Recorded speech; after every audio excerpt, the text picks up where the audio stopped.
సంజన గారిని దివ్య బాగా ఇరికిచ్చిందని అయితే నేను చెప్తాను. ఏ రకంగా అంటారా?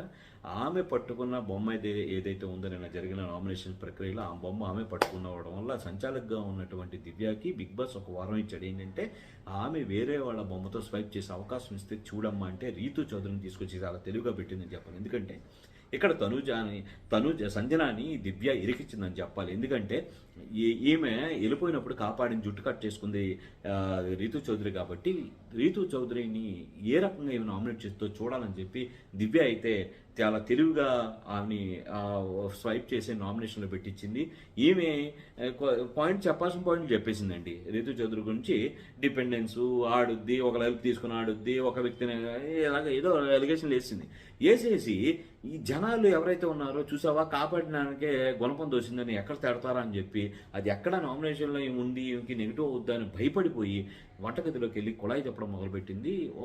మామూలు డ్రామా కాదండి, బేభత్సమైన డ్రామా ఆడేసింది. ఏంటంటే నాకు పాయింట్ లేదు తప్పలేదు అని చెప్పి ఒక ఏడుపు అయితే పెద్ద రాగం తీసుకునేసరికి ఒక్కసారి చలించిపోయింది రీతు చౌదరి, అంతా చలించిపోయారు.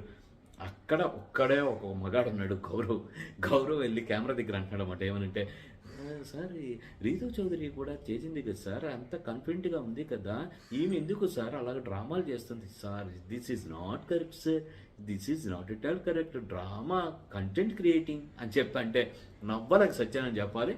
సంజన గారు డ్రామా చేశారు 100%, నమ్మడానికి అయితే వీల్లేదండి దయచేసి.